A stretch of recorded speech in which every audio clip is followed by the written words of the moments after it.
സ്വന്തം സ്വപ്നത്തെ തിരിച്ചുപിടിച്ച ഒരു അതിഥിയാണ് നമ്മളോടൊപ്പം എന്നുള്ളത്. പണ്ട് കൃത്യമായ വാക്പ്രയോഗങ്ങളിലൂടെ വാർത്തകൾ പ്രേക്ഷകരിലേക്ക് എത്തിച്ചിരുന്ന ഇന്ന് നൃത്തചലനങ്ങളിലൂടെ കാണികളോട് സംവദിക്കുന്ന മായ ശ്രീകുമാർ ചേച്ചി, അമൃത വാർത്തകളിലേക്ക് സ്വാഗതം. നീണ്ട കാലത്തെ മാധ്യമപ്രവർത്തനത്തിന് ശേഷമാണ് ഇത്തരത്തിലൊരു തിരിച്ചുവരവ്. ഇങ്ങനെ ഒരു വരവിന് പ്രേരണയായത് എന്താണ്? തിരിച്ചു വരും എന്ന് ഒരിക്കലും പ്രതീക്ഷിച്ചിരുന്നില്ല.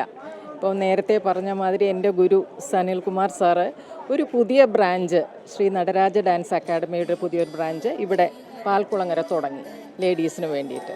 അപ്പോൾ സാറ് പറഞ്ഞു, ഏതായാലും റിട്ടയർ ചെയ്ത് സ്വസ്ഥമായിട്ട് ഇരിക്കുകയല്ലേ, ചേച്ചി വരൂ എന്ന് പറഞ്ഞു. അപ്പോഴും എനിക്ക് സംശയം ഉണ്ടായിരുന്നു, ചെയ്യാൻ പറ്റുമോ, ദേഹം വഴങ്ങുമോ എന്നുള്ളത്. സാറ് പറഞ്ഞു, തീർച്ചയായിട്ടും ഒരു ബേസ് ഉള്ളത് കൊണ്ട് കുറച്ച് പരിശ്രമിച്ചാൽ അത് വരാമെന്നുള്ളതേ ഉള്ളൂ, തീർച്ചയായിട്ടും വരൂ, ഞാൻ ഗ്യാരണ്ടി തരാമെന്ന് പറഞ്ഞു. അങ്ങനെയാണ് ഞാൻ വീണ്ടും ഇതിലോട്ട് എത്തിയത്. എങ്കിലും തുടക്കമൊക്കെ കുറച്ച് ബുദ്ധിമുട്ടുകൾ എനിക്കുണ്ടായിരുന്നു.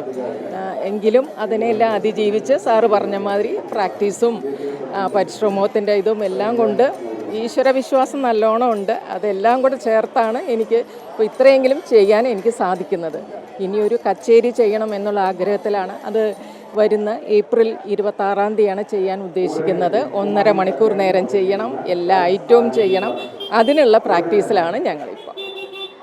ആദ്യമായിട്ട് എപ്പോഴാണ് അരങ്ങിലെത്തിയത്, ആ ഓർമ്മയുണ്ട്? അത് 6 വയസ്സിലാണ് അരങ്ങേറ്റം ചെയ്തിരിക്കുന്നത്. അന്ന് എന്നെ പഠിപ്പിച്ചത് കലാമണ്ഡലം ഭാരതി എന്ന് പറഞ്ഞ ടീച്ചറാണ്. ഒരു 4 വയസ്സ് കഴിഞ്ഞപ്പോൾ തന്നെ തുടങ്ങി ഡാൻസ്. 6 വയസ്സിൽ ഗുരുവായൂർ വെച്ച് അരങ്ങേറ്റം ചെയ്തു. നീണ്ട 27 വർഷത്തിന് ശേഷം കഴിഞ്ഞ വർഷമാണ് ഇത്തരത്തിൽ ചിലങ്ക കെട്ടി വീണ്ടും വേദിയിലേക്ക് എത്തുന്നത്. അപ്പോൾ നേരിട്ടിരുന്ന വെല്ലുവിളികൾ എന്തെല്ലാമായിരുന്നു? നേരിട്ടുള്ള വെല്ലുവിളികൾ ശാരീരിക അസ്വസ്ഥതകൾ മാത്രമേ ഉള്ളൂ, വേറെ വെല്ലുവിളികളൊന്നുമില്ല. കാരണം കുടുംബത്തിൻ്റെ സപ്പോർട്ട് നല്ലതായിട്ടുണ്ട്, പിന്നെ സാറിൻ്റെ അനുഗ്രഹം, സപ്പോർട്ട്, ഇതൊക്കെ തന്നെയാണ് നൃത്തം ചെയ്യാൻ എന്നെ പ്രേരിപ്പിക്കുന്ന ഒരു ഘടകം. അമ്മയുടെ മുമ്പിലാണ് ആദ്യമായിട്ട് ചെയ്തത് സാറിൻ്റെ അവിടെ പഠിക്കാൻ വന്നതിന് ശേഷം. ഇപ്പോൾ വീണ്ടും അവിടെ ഇന്ന് ചിലങ്ക അണിയാൻ സാധിച്ചു. അതിൽ വളരെ വളരെ സന്തോഷമുണ്ട്. ഒരു പാഷനായി കൂടെ കൊണ്ട് നടന്നിരുന്നതാണ് നൃത്തം. അപ്പോൾ മാധ്യമപ്രവർത്തനമൊക്കെ കഴിഞ്ഞു, ഇപ്പോൾ ഒരുപാട് സമയമുണ്ട്. ഈ പാഷനെ പ്രൊഫഷനായി മുന്നോട്ട് കൊണ്ടുപോകാൻ താല്പര്യമാണ്? പറ്റുന്നിടത്തോളം മുന്നോട്ട് കൊണ്ടുപോകണം. ഒരു പ്രൊഫഷൻ എന്നതിലുപരി എൻ്റെ മനസ്സിൻ്റെ സന്തോഷത്തിനും ഞാൻ ചെയ്യുന്നത് മറ്റുള്ളവർ കണ്ടാൽ വേണ്ട, അവർ ഈ പ്രായത്തിൽ ചെയ്യണ്ട എന്ന് പറയാതിരിക്കത്തക്ക വിധത്തിൽ ചെയ്യണം എന്നുള്ളതാണ് എൻ്റെ ഏറ്റവും വലിയ ആഗ്രഹം. പ്രൊഫഷനായിട്ട് ഇനി കൊണ്ട് നടക്കാൻ പറ്റില്ല, കാരണം ആ ഒരു സ്റ്റേജൊക്കെ എൻ്റെ കഴിഞ്ഞു. എങ്കിലും മനസ്സിൻ്റെ സന്തോഷം, അത് പാഷനാണല്ലോ മനസ്സിൻ്റെ സന്തോഷം എന്ന് പറയുന്നത്, അങ്ങനെ മുന്നോട്ട് പോകാൻ ഉദ്ദേശിക്കും. എവിടെയെങ്കിലും നൃത്തം അവതരിപ്പിക്കണമെന്നൊരു സ്വപ്നം ബാക്കി കിടക്കുന്നുണ്ടോ? പറ്റുന്ന സ്ഥലത്തൊക്കെ സാറിൻ്റെ ഏത് പ്രോഗ്രാം ഉണ്ടെങ്കിലും നമ്മളെക്കൊണ്ട് സാറ് കഴിയുമെന്നും ചെയ്യിക്കുന്നുണ്ട്. ഇനിയിപ്പോൾ ഒരു സ്വപ്നമാണ് ഗുരുവായൂർ എന്നുള്ളത്. ഗുരുവായൂരപ്പൻ്റെ മുമ്പിൽ നമുക്ക് 1.5 മണിക്കൂർ ഒരു കച്ചേരി ചെയ്യാൻ പറ്റുക എന്ന് പറഞ്ഞാൽ വളരെ വളരെ ഭാഗ്യം ചെയ്യണം. അതിന് ആ ഭാഗ്യം എനിക്കുണ്ടാവട്ടെ, എല്ലാവരുടെയും പ്രാർത്ഥന ഉണ്ടാവട്ടെ എന്ന് ഞാൻ വിചാരിക്കുകയാണ്. സമയമാണ് ഇന്നത്തെ കാലത്ത് എല്ലാവരുടെയും പൊതുവായ പ്രശ്നം. ചേച്ചി മാധ്യമരംഗത്തും തിളങ്ങിയിട്ടുണ്ട്, ഇപ്പോൾ തിരിച്ച് നൃത്തവേദിയിലും തിളങ്ങുകയാണ്.